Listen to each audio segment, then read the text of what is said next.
Bonjour à tous, j'espère que vous allez bien. Dans notre émission Les clés de l'immobilier, j'ai le plaisir et l'honneur de recevoir aujourd'hui Maître Kara Tanguy. Bonjour Tanguy. Bonjour Vassia, bonjour à toute l'équipe et merci.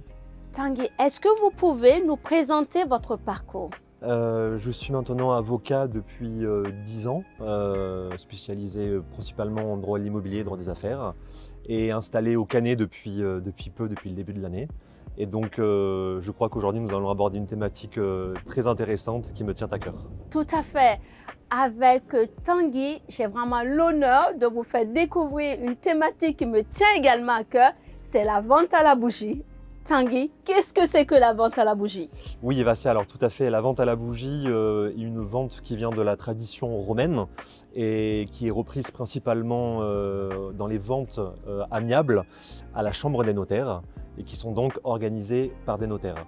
La vente à la bougie est vraiment quelque chose de très typique et je dirais extraordinaire dans le sens où c'est la seule réminiscence du droit romain et notamment de cette pratique de la vente à la bougie qui consiste en fait à faire une enchère et lorsque à la chambre des notaires, le notaire prend en compte la dernière enchère, va allumer deux petites mèches sur deux bougies mitoyennes et côte à côte. Et lorsque la première mèche va s'éteindre, un premier temps de 30 secondes s'est écoulé, puis lorsque la seconde mèche s'éteint, un second temps de 30 secondes s'est écoulé, et à ce moment-là, l'enchère est remportée par l'adjudicataire qui a fait la meilleure offre.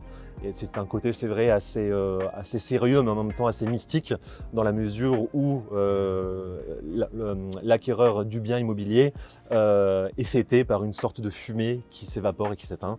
Et donc la personne est heureuse d'avoir eu cette enchère. Ah ben, génial, on se rend compte que la vente à la bougie, c'est tout un cérémonial qui est autour de cette commercialisation. En plus, par rapport à la vente judiciaire et Oui. de licitation sur laquelle je reviendrai après, la vente à la bougie a un côté, on va dire, plus positif et fastueux dans la mesure où c'est une personne volontairement, de manière générale, qui a mis son bien à la vente avec l'accord du notaire. Bien souvent, c'est dans le cadre d'une succession ou d'une indivision où le notaire, pour avoir un meilleur attrait et une meilleure célérité dans la vente, fait appel et propose cela à son client et permet justement d'avoir une vente rapide avec, comme on dit, la folie des enchères et différents enchérisseurs qui peuvent proposer un très bon prix.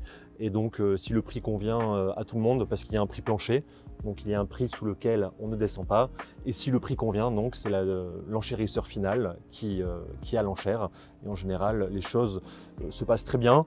Et à la différence de la vente judiciaire devant le tribunal, il n'y a pas l'obligation d'avoir un avocat.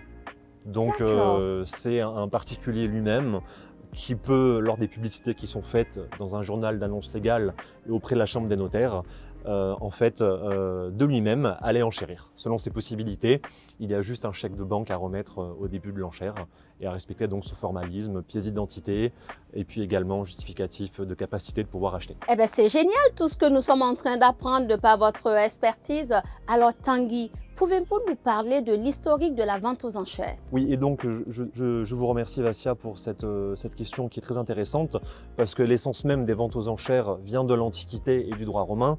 Et donc c'était le but pour un débiteur en fait, de vendre son bien de la meilleure des façons et le créancier avait recours à un commissaire-priseur, enfin l'ancêtre du commissaire-priseur et de l'huissier et en fait prévoyait une vente qui avait lieu dans le forum ou le théâtre avec un crieur, qui c'était donc la vente à la criée avant d'être une vente à la bougie. Et ça permettait de définir les conditions avec un cahier des conditions de vente du bien et également d'avoir toute une procédure qui était bien précise pour aboutir à la vente aux enchères d'un bien. La vente aux enchères concernait des droits immobiliers mais également des droits mobiliers et permettait souvent pour les créanciers de récupérer rapidement l'argent et le débiteur pouvait bien entendu récupérer un peu plus d'argent que si le bien souvent était vendu, on va dire, au rabais. D'accord. Donc c'est quelque chose de très intéressant. Et pour faire le parallèle avec la vente à la bougie est apparue surtout autour du XVe siècle dans les Flandres. Et donc cela nous permet d'avoir cet historique qui nous Oui. mène aux ventes aux enchères d'aujourd'hui. Eh ben, c'est génial d'avoir l'histoire de la vente aux enchères et de voir comment est-ce que ça se passait dans l'Antiquité et surtout ce côté, le crieur qui à fait. mettait en place, ça devait être tout un cérémonial et ça c'est vraiment génial de le savoir. Tanguy, depuis que je vous écoute, une question me vient à l'idée. Comment un débiteur se retrouve aux enchères dans les tribunaux? Oui, alors Vassia, c'est quelque chose souvent de problématique et de beaucoup moins comment dire, appréciable que dans la vente amiable à la chambre de notaire que je vous ai décrite, dit vente à la bougie, car la vente au tribunal est une vente par adjudication, donc c'est une vente forcée. C'est-à-dire qu'un débiteur va devoir de l'argent, par exemple, à une banque, un syndic de copropriété, un mandataire judiciaire dans le cadre d'une liquidation, et le créancier qui ne peut plus attendre va saisir un avocat, qui est donc l'avocat du créancier poursuivant, qui lui-même va mettre en place un certain nombre d'actes et de diligences, notamment un commandement de payer et une assignation si le commandement de payer n'est pas rapidement respecté voilà, dans la date et les termes, qui va nous mettre dans une procédure de saisie immobilière devant le tribunal, où en fait ça va pouvoir être tous les justiciables et tous les particuliers qui, par l'intermédiaire d'un avocat, vont pouvoir se porter acquéreurs si le bien leur correspond. Très bien. C'est génial d'avoir cette précision et la différence entre les deux. Tanguy, pour avoir une palette beaucoup plus précise, en tant que particulier, comment est-ce qu'on peut enchérir un bien au tribunal? Alors oui, Vassia, c'est quelque chose, on va dire, de très simple et souvent j'ai des clients qui se posent la question pour enchérir au tribunal parce que bien souvent les gens ne connaissent pas la matière et ont l'impression que c'est quelque chose de très compliqué, alors que pas du tout.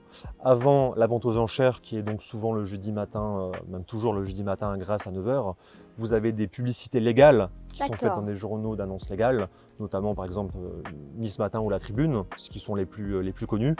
Et dans ces deux journaux, nous avons les dates de visite. Donc le justiciable va pouvoir visiter l'appartement, le garage, la maison, le terrain, en général 2 fois avant la vente.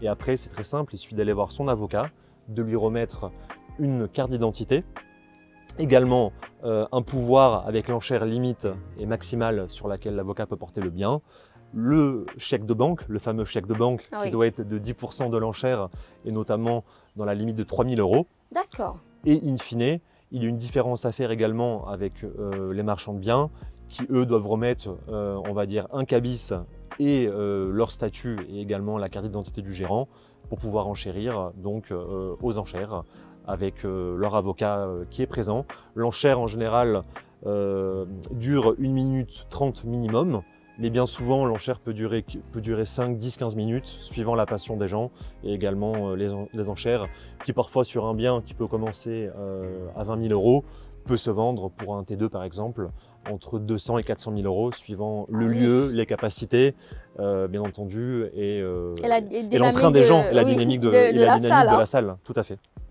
Tanguy, je vous remercie pour votre expertise. On comprend beaucoup mieux aujourd'hui la vente à la bougie, son historique, les conditions, le fait de passer pour une vente judiciaire par un avocat qui pourra accompagner la personne intéressée.